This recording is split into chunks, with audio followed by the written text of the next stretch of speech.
martes 17 de diciembre y estamos casi terminando, cerrando el año en este reto de un año de devocionales, de cambios profundos con el material de Nicolás Tranchini.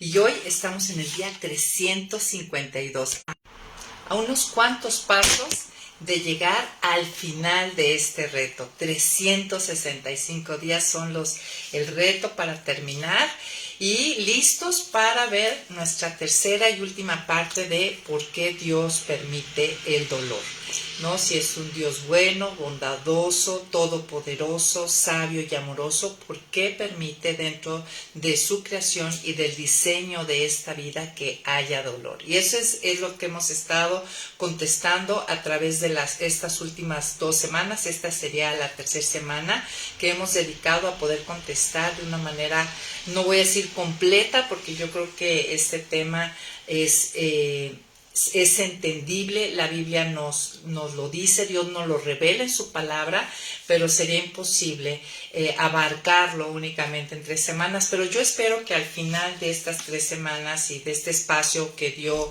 Nicolás Tranchini en cuanto al sufrimiento, pues tengamos una idea más clara de por qué Dios permite el dolor. Y la clase pasada estuvimos viendo y la antepasada, que el mal existe, es un hecho, hay un mal natural, ¿no? Estamos en una tierra que también sufrió después de la caída y tiene dolores de parto. También entendimos que hay un mal real moral, ¿no? En el hombre, y también entendimos que también hay un mal que proviene de huestes celestiales que se rebelaron contra Dios. Y la clase pasada estuvimos recordando un poco que hay 4 propósitos, ¿no? Por así ponerlo de una manera global, objetivos principales de por qué Dios permite el dolor, ¿no? ¿Qué propósitos tiene o cuál es el objetivo? Y veíamos que uno era teocéntrico, donde pues dentro de eso se revela más acerca del carácter de Dios, y donde a través de nuestra respuesta podemos dar gloria a Dios con nuestra vida y que otros vean a través de nuestro sufrimiento lo que hace un Dios con su Hijo cuando está en el horno de fuego, ¿no? También es una revelación para el mismo que lo sufre de cómo Dios lo sostiene y lo consuela y le resuelve y le muestra que lleva buenos propósitos. Entonces hay un propósito teocéntrico, también hay un propósito antropocéntrico, es lo que el dolor logra hacer en la formación de mi carácter, y digamos que hay otro propósito otrocéntrico, ¿no? Donde hay un beneficio para los demás, me vuelvo más compasivo, más empático, o yo puedo consolar a otros con el consuelo que he recibido, yo puedo animar a otros con las historias de dolor que yo he tenido en mi vida y cómo he visto la mano de Dios en medio de todo eso. Entonces, bueno, por hablar de cosas generales, ¿no? El cuarto propósito es, definitivamente resumiéndolo, es para dar gloria a Dios. Revela más quién es Dios. Dios permite el mal porque eso muestra todavía de una manera más excelente y más clara al hombre todo lo que Él es en sus perfecciones. No podríamos entender su misericordia si no existiera el mal, ¿no? Y del mal sabemos que es la fuente de todo dolor. Entonces, siguiendo adelante con este día, vamos, bueno, ¿qué les parece si oramos para empezar?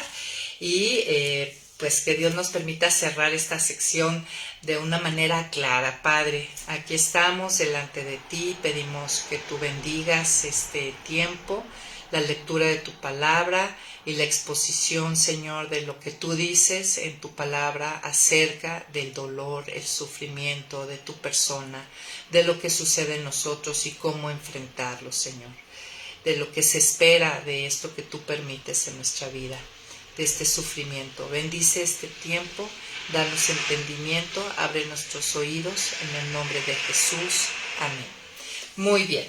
Entonces, una primera situación. El sufrimiento revela cuál es mi verdadero tesoro. Cuando estamos en esos valles de sombra de muerte, cuando estamos en esa barca donde empieza la tempestad a sacudirla, cuando estamos en esos desiertos, pues es ese momento árido, doloroso, de sufrimiento, revela cuál es mi verdadero tesoro, ¿no? Qué es lo que cautiva mi vista, qué es lo que realmente es mi deleite, qué es lo hermoso para mí, ¿no? Con lo cual recuerden que a todo lo hermoso, bello, deleitoso es lo que yo respondo con amor. O sea, en el sufrimiento se va a revelar qué es lo que verdaderamente yo amo, qué amo y a quién amo, quién es mi tesoro, ¿no? En mi vida. Y vamos a empezar con una pregunta. ¿Qué cosa que Dios me quitara haría que yo dejara de amarlo? Porque nosotros vimos en el caso de Job que Dios le va quitando, le permite al enemigo de Dios, a Satanás, irle quitando paulatinamente una cosa tras otra. En mi caso, preguntamos, en mi vida, ¿qué cosa Dios permitiría que me fuera, quitara, que me dejaría, que mi corazón dejaría de amarlo y de verlo como el tesoro?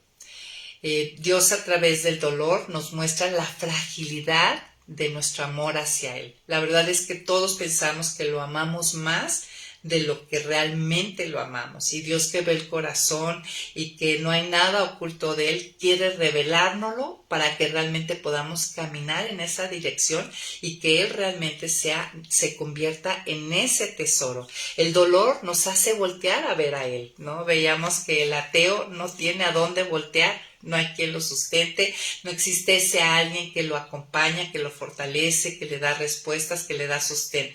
Pero los hijos de Dios sí tenemos a quien voltear, ¿no? Entonces Dios a través del dolor nos muestra la fragilidad de nuestro amor hacia Él. La pregunta sería, para autoexaminarnos, ¿qué tendría que quitarme el Señor para que yo me enoje y termine siguiendo la sugerencia del enemigo, ¿no? Maldecirlo en su cara. Era lo que esperaba el enemigo de Dios que hiciera Job, y cómo utiliza después a su esposa, donde ella le hace esa sugerencia, ¿no? Vas a mantener tu integridad, o sea, tu lealtad a este Dios que te hace sufrir, maldícelo y muérete. Entonces, ¿qué me tendría que quitar Dios? ¿O qué me quitó Dios? ¿Qué permitió en mi vida que me hace voltear y pensar que es injusto y darle la espalda? Esa es una gran pregunta y no sé si actualmente tú estés en esa situación por algún episodio doloroso o una pérdida importante donde no entiendes por qué Dios la permitió y estás en esa postura difícil y sin salida, en ese callejón sin salida de darle la espalda a Dios. Pues bueno, Dios realmente no necesita, ya que el dolor va a revelar cuál es el estado de mi corazón. Te quiero decir una cosa, o sea, el Señor definitivamente no necesita la información sobre mi corazón. Él lo conoce, Él es omnisciente, Él ve más allá de lo que ve el hombre. Quien necesita esa información soy yo, ¿no? Porque engañoso más que todas las cosas es nuestro corazón, ¿no? Nadie ama a Dios, como les decía, como pensamos que lo amamos. Entonces, este planteamiento nos lleva a la siguiente pregunta. Si yo ante el sufrimiento dudo de su existencia, dudo de su fidelidad, deja de ser mi tesoro, entonces la pregunta sería, ¿amo a Dios o amo lo que Dios me da? Que eso es otro de los planteamientos que hemos estado llevando a lo largo de este año, ¿no? ¿Amo a la persona de Dios por quien es Él o lo amo por lo que su persona me da? Ahora, ¿cómo puedo saberlo? ¿Cómo puedo contestar? A lo mejor yo teóricamente puedo decir, no, yo amo a la persona de Dios, ¿no? Pero a veces esa pregunta se contesta cuando exactamente Él permite que algo se nos quite, ¿no? Y esa es como una radiografía ante nuestros ojos que nos puede permitir ver en cuál es la situación real de nuestro corazón. ¿Cómo puedo saberlo? Si de vez en cuando no me quitara algo Dios, ¿no? Si no permitiera Él que yo sufriera algún dolor, alguna pérdida. No sé si recuerdan, Abraham pidió cuando después del episodio del becerro de oro y de todo esto que sucedió con el pueblo de Israel, que dice, Dios les dijo, pues les voy a dar esa tierra prometida, pero yo no voy con ustedes.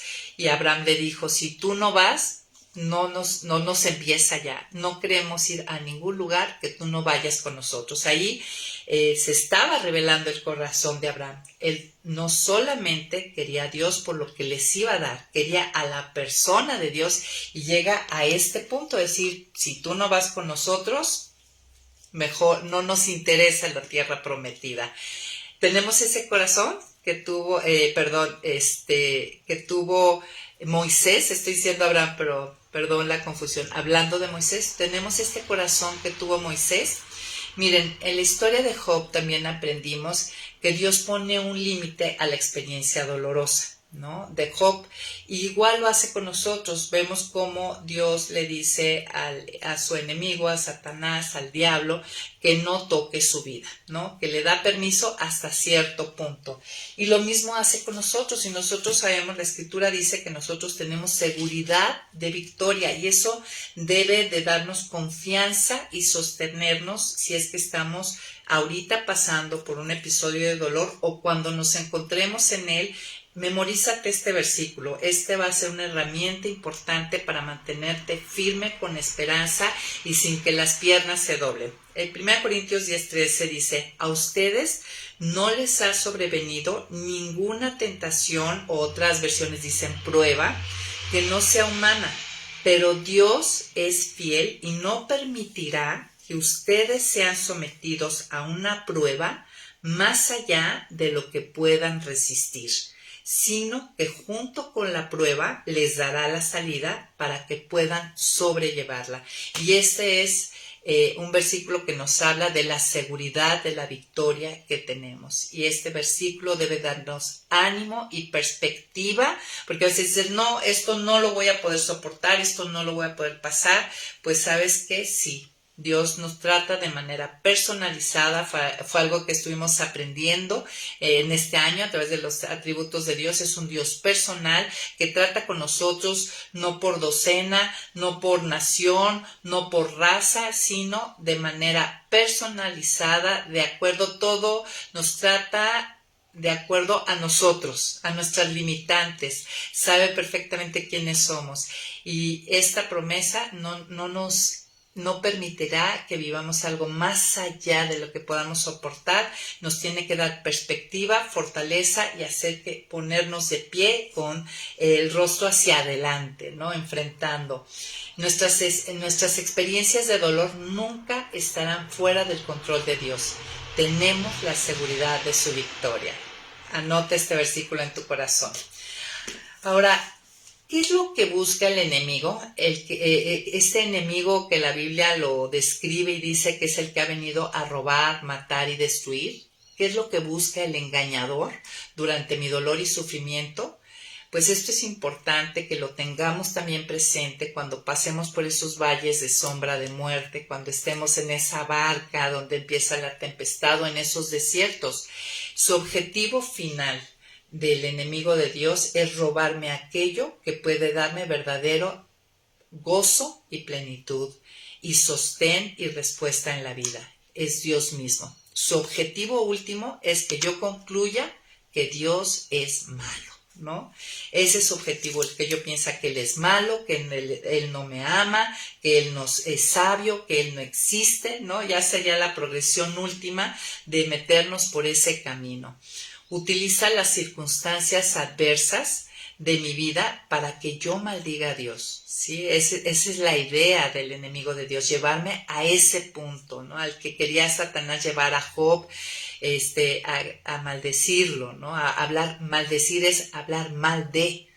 Entonces, quitarnos cosas para que me aleje de él, para que lo perciba ausente e irrelevante o indiferente a mi vida, o no real, o no amoroso, o no sabio, o no todopoderoso. O sea,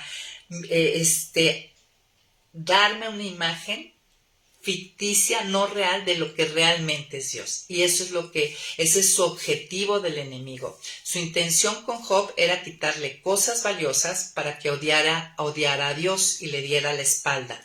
Utiliza esas circunstancias difíciles para sembrar la semilla de la duda, ¿no? Susurra pensamientos ¿no? Veíamos en lo que la manera que muchas veces el enemigo ataca es en los pensamientos, susurra pensamientos como Dios no es tan bueno, no es realmente todopoderoso o sabio o amoroso o omnisciente, no es quien dice ser, ¿no? Si dudo del amor de Dios me llevará.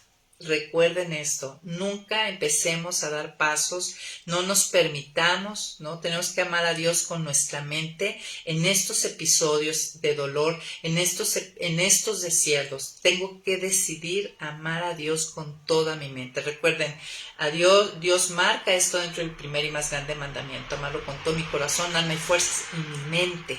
La manera que yo pienso acerca de Él es fundamental durante esos desiertos, ¿sí? Si yo empiezo a dar pasos donde empiezo a desfigurar en mi mente la persona de Dios, diciendo cosas contrarias a lo que la Escritura dice de Él, lo que Él mismo dice de sí mismo y revela a los hombres a través de la Biblia, terminaré negando su existencia, puedo terminar en apostasía. Habíamos comentado, y cuidado porque la Biblia dice que estamos en los últimos tiempos, muchos apostatarán de su fe, y además pues los dolores de parto se van multiplicando, cada vez la maldad va escalando, ¿no? En Efesios dice que seamos sabios y utilicemos bien el tiempo, o sea, los kairos, porque hay una maldad activa, ¿no? Y este es un momento así. Y ahí, si yo empiezo con que mis pensamientos vayan en esa dirección, estaré perdido. Otro punto, ahora sí que punto y aparte, siguiendo adelante con este tema, algo que hay que tomar en cuenta es que muchas veces Dios utiliza y permite que nuestros enemigos o gente impía o desagradable la utiliza Dios para corregirnos o enseñarnos o mostrarnos realmente cuál es el tesoro de nuestro corazón, para cambiar, las utiliza para cambiar cosas en nosotros, y realmente esto puede desconcertarnos. Y esto fue lo que le pasó a Habacuc, ¿no? Son muy pocos capítulos de Habacuc, te recomiendo que lo leas. Él está muy desconcertado, Dios va a tratar con su pueblo y utiliza un pueblo enemigo para llevarlos a sufrimiento y a dolor y a arrepentimiento, para volver el corazón de Israel a su Dios verdadero. Pero Habacuc está muy desconcertado, pero al final, y Dios le habla y le revela y le muestra, ¿no?, que hay una promesa de restauración, de llevar a madurez, de perfeccionamiento al pueblo de Israel. Y muchas veces en nuestras vidas, efectivamente, Dios permite que la gente indeseable, nuestros enemigos, digo entre comillas, porque realmente difícilmente en estos días tenemos enemigos, pero sí llega a haber gente que realmente está en contra de nosotros. Dios los utiliza, ¿no? Esa gente incómoda en nuestra vida, Dios los utiliza para llevarnos a mayor instrucción y a mayor crecimiento. De hecho, también lo vemos claramente en la vida de José. En Génesis 45, versículo 8, nosotros conocemos muy bien esta historia de José, todo lo que Dios permitió, que fuera vendido, que fuera un sirviente, que pasara a ser mayordomo, sufrir la injusticia de la esposa de Potifar, ir a la cárcel, en fin, donde termina estando, siendo el segundo en Egipto y salvando, Dios utilizándolo para salvar de hambruna no solamente la tierra de Egipto, sino al mismo Jacob y sus 12 hijos, de donde él estaba formando un pueblo para sí. Y José termina diciendo en Génesis 45, 8, así que no son ustedes quienes me mandaron acá, sino Dios, que me ha puesto como padre del faraón y señor de toda su casa y como gobernador de toda la tierra de Egipto. O sea, José reconoce que es la mano de Dios que está utilizando a estos hermanos envidiosos, malvados, que consintieron en venderlo y en engañar al padre. Está reconociendo esto, y cuando si Dios ahorita actualmente está utilizando una persona no grata para tu vida, una persona incómoda, incluso personas que pues te han llegado incluso a hacer daño, reconoce la soberanía y la mano de Dios aún en eso, y que Dios las está utilizando para llevarte a crecimiento y madurez, ¿no? Algo que nos ayuda mucho en los episodios de dolor, en esos desiertos, es recordar lo que Dios ha hecho en el pasado, en otros episodios de dolor y de sufrimiento y de angustia. Esto nos puede ayudar para confiar en Él para el futuro, ¿no? Cuando estamos en medio de situaciones difíciles, a veces es complicado ver un futuro alentador, ¿no? Pero la fe nos ayuda, nos da esperanza, y recordar lo que Él ya ha hecho en nuestra propia vida o en la vida de otros, especialmente de las escrituras. Todas las cosas antiguas están escritas para enseñarnos y darnos esperanza. Y también los testimonios que nos rodean de nuestros hermanos. Me encanta cómo Dios muy prontamente y oportunamente siempre trae algún hermano, algún amigo que te cuenta alguna historia paralela a la tuya donde Dios lo sacó adelante y triunfante a pesar de los resultados, o cómo Dios lo consoló, lo sostuvo. Entonces, recordar lo que Dios ha hecho en el pasado nos puede ayudar para confiar en Él para el futuro. Miren, no se trata de taparnos los ojos ante el dolor, ¿no? O negarlo, ¿no? O querer espiritualizarlo. No, estoy muy bien, no pasa nada. Todo lo puedo en Cristo que me fortalece, ¿no? Y que sea de labios para afuera. Sino mirarlo, ¿no? Es no taparnos los ojos ante el dolor, sino mirarlo a Él, a nuestro Dios, cuando no entiendo lo que hace, y recordar que Él es bueno. Él es la definición de lo que es bueno y es bondadoso, es parte de su naturaleza, está inclinado a hacernos bien, y a veces ese bien que nos hace lo hace vía dolor, no vía ballena.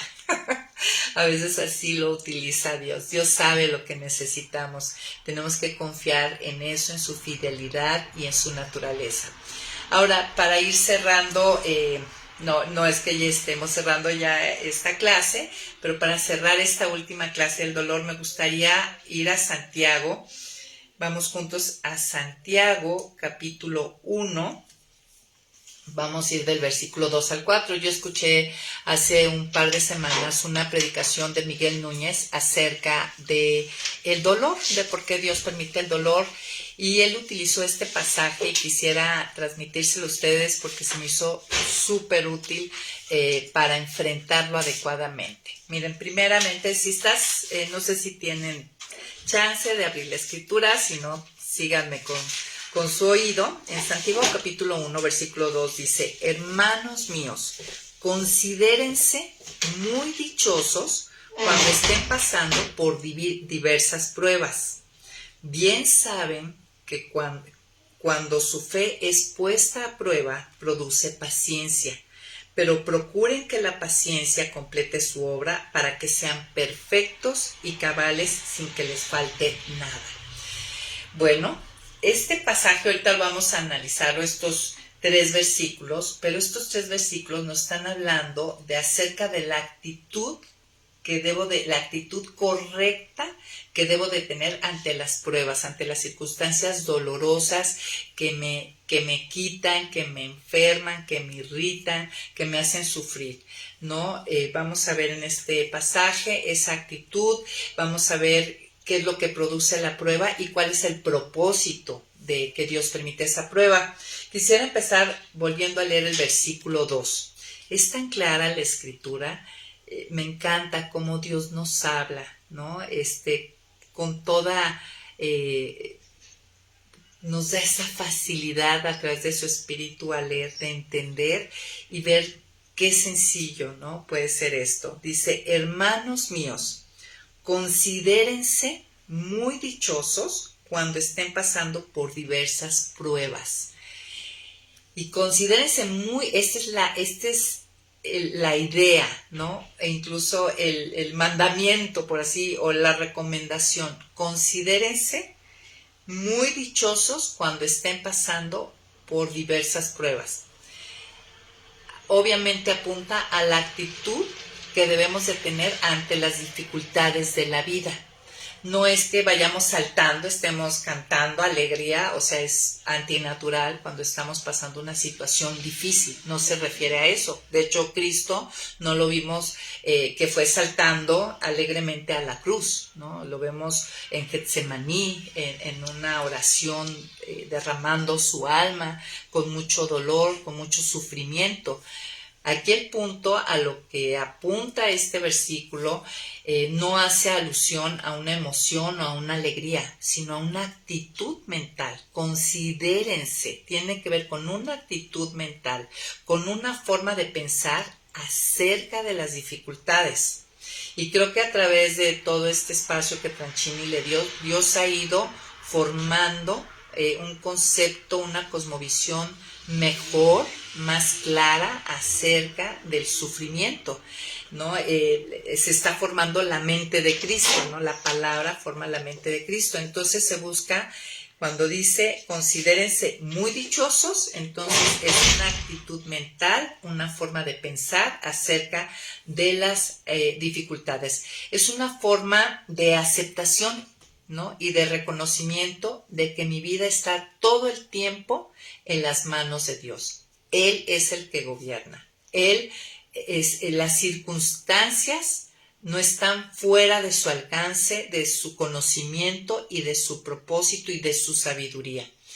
Miren, finalmente dice, cuando estén pasando por diversas pruebas, mi vida es un test, ¿no? Es una prueba constante con la intención de formarme, o sea, igual que en la escuela.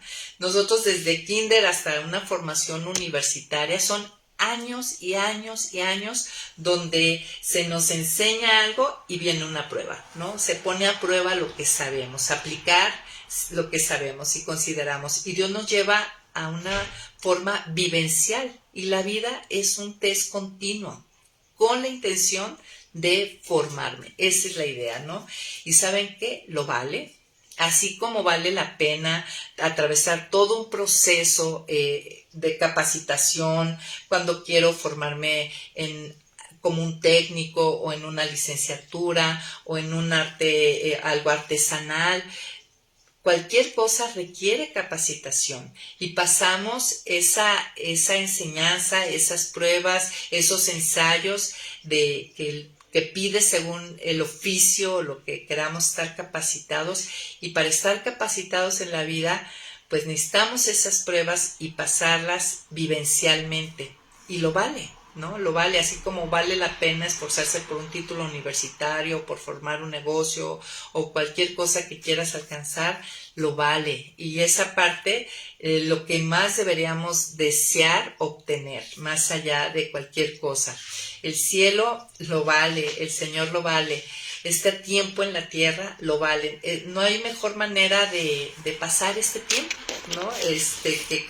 Dios nos va capacitando y nos va formando y nos provee pruebas vivenciales para la aplicación de lo aprendido. Miren, el Salmo, ¿recuerdan el Salmo 119? 71 decía que nos consideráramos muy dichosos, que podamos llegar a decir, me convino haber sido afligido. Algunas versiones dicen eso. Yo les voy a leer aquí la de mi versión. Dice, me convino que me hayas castigado o afligido, es la palabra más exacta, porque así pude aprender tus estatutos, ¿no? Señor, yo sé que tus juicios son justos y que por tu fidelidad me afligiste.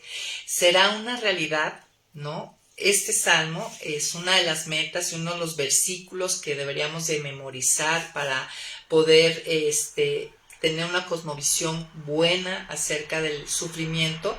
Esto será una realidad, el que yo pueda decirlo sinceramente y de corazón como el salmista, cuando tenga esta actitud, cuando me considere dichoso, afortunado, cuando esté viviendo diferentes pruebas, cuando entienda y acepte que son parte del plan de Dios para mi vida, para formarme, para su gloria, cuando entienda que es parte del plan de Dios que tiene un objetivo teocéntrico, antropocéntrico y otrocéntrico, como habíamos dicho, ¿no?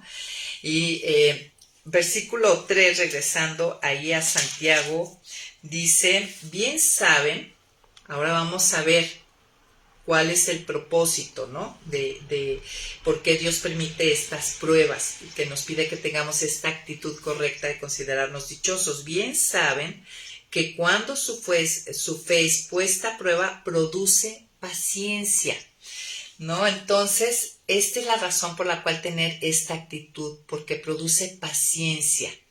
Ahora, la pregunta sería, ¿por qué es tan importante que Dios quiera producir en nosotros, en sus hijos, paciencia en nuestra vida?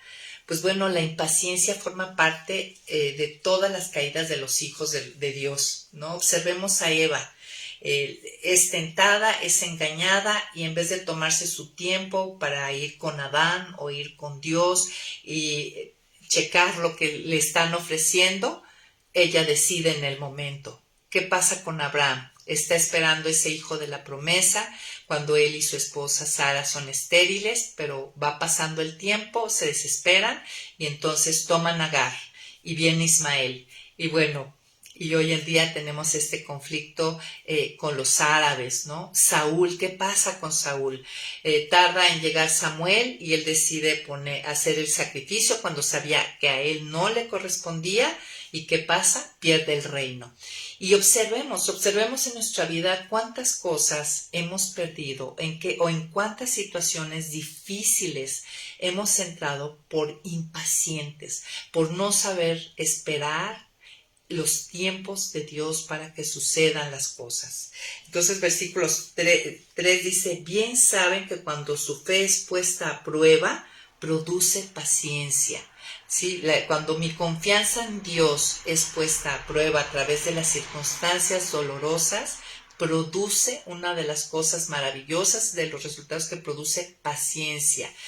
Entonces, recordemos esto, si no sabemos esperar los tiempos de Dios, tendremos pérdidas o seremos un estorbo para que Él nos lleve a madurez. Y bueno, esa es la tarea para reflexionar hoy, ¿no? Ve en tu vida en qué cosas has sido impacientes y cuál es el resultado de tu impaciencia. A lo mejor cuando, bueno, lo podemos aplicar a la maternidad, al matrimonio, en el mismo ministerio, en fin, tantas cosas, tantas áreas.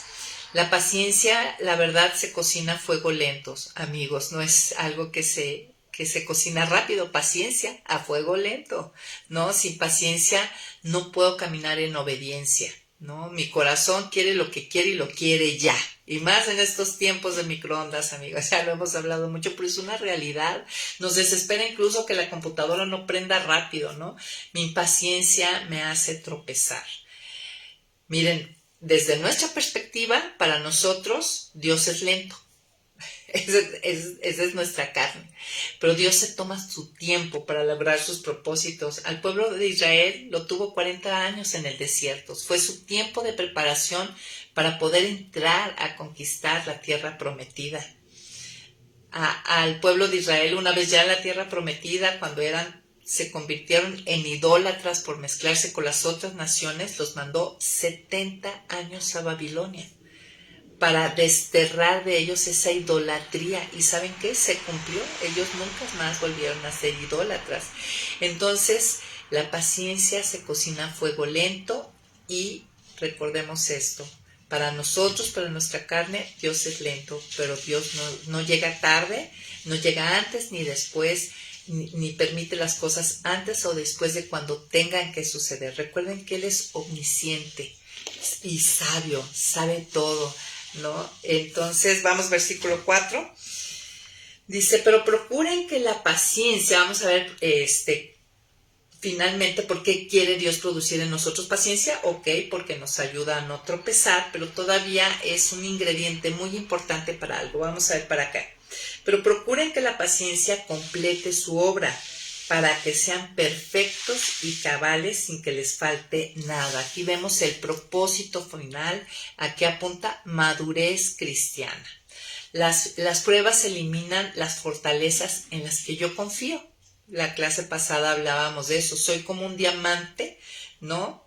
Formado bajo grandes presiones. Sabemos que el diamante es un carbón tal cual con el que hacemos la carne asada, solamente que está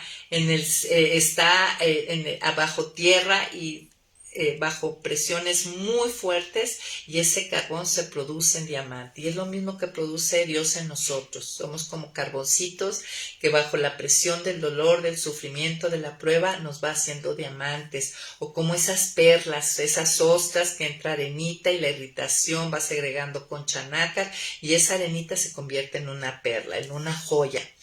Nadie llega a la madurez sin pruebas y aflicciones.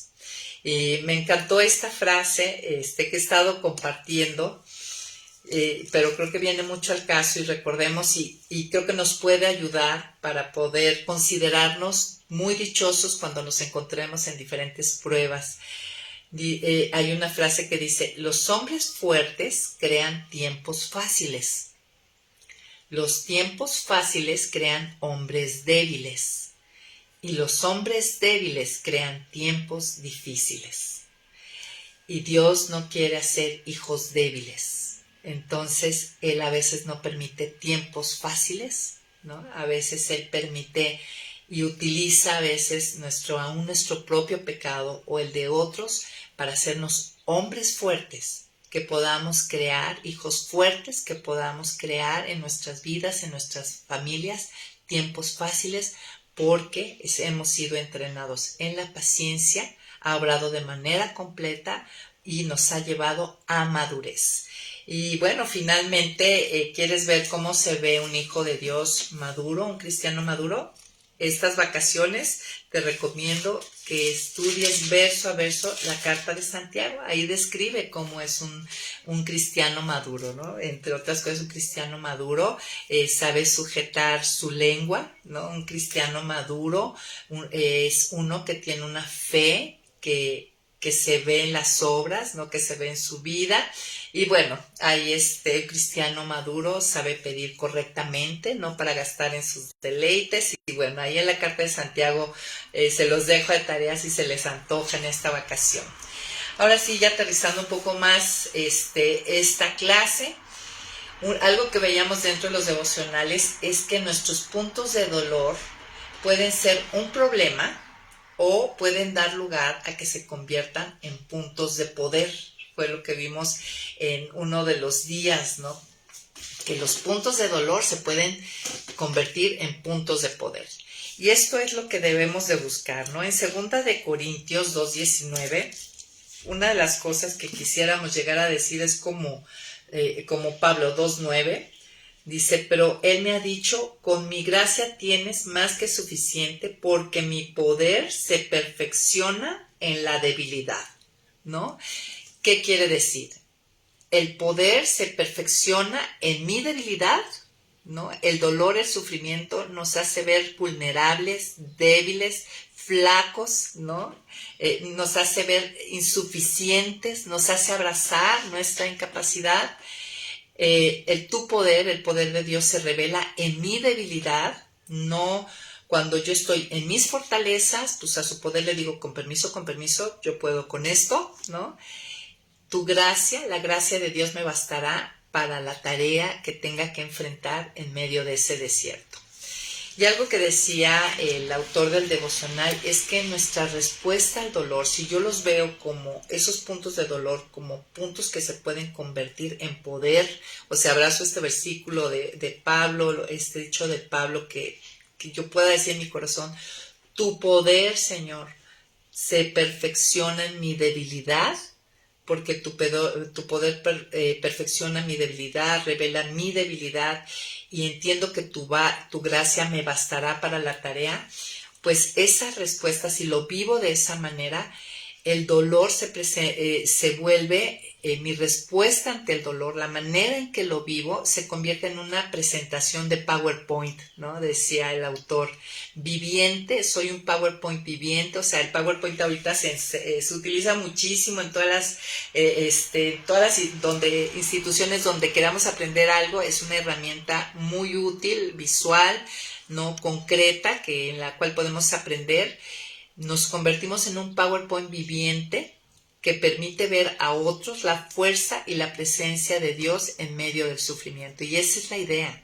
Dios también somos pregoneros de su verdad, somos sus cartas de presentación, somos portadores de las buenas nuevas.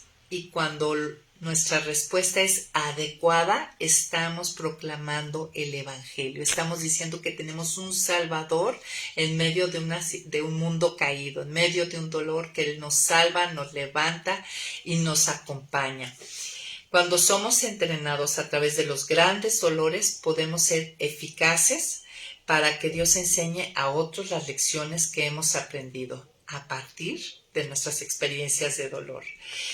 Y pues bueno, la idea sería poder llegar a decir, como dice, con esto, ahora sí, con esto vamos a cerrar esta sección del sufrimiento que estuvimos viendo. En Hebreos 12:11, la idea es que lleguemos a entender y abrazar este versículo. Dice, claro que ninguna disciplina, y dijimos que la disciplina no es un castigo, los hijos de Dios no sufren castigo, el castigo ya lo recibió Cristo en nuestro lugar, los hijos de Dios somos enseñados, instruidos, corregidos, y eso se refiere a la palabra disciplina, lo vimos hace como 4 estudios.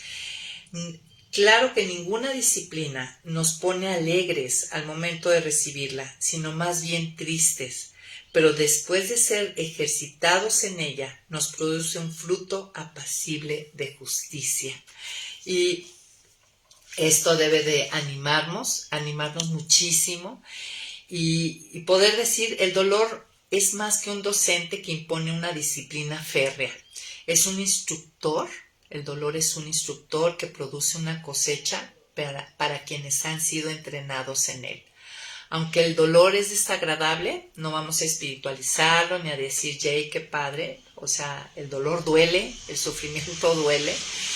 Aunque es desagradable en el momento que lo transitamos, el poder incómodo del dolor es derrotado cuando se cosecha el poder productivo del dolor. El dolor tiene un poder productivo, producir el carácter de Cristo, producir madurez en mí, y no hay mejor manera de transitar este tiempo y que mi vida dé gloria a Dios que creciendo, permitiéndole a Dios que haga la obra en mí y me lleve a madurez y a crecimiento. La pregunta para cerrar sería, ¿encuentras esperanza en la cosecha que viene después de la disciplina?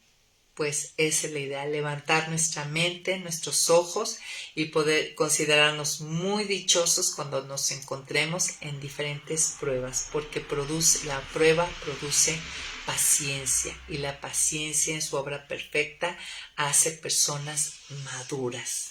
Y no hay mejor manera de vivir y que mi vida dé gloria a Dios. Y muchas gracias, amigas, familia Cabrera, Edith, Rigoberta, Alma, todos nuestros amigos. Gracias por habernos acompañado un lunes más.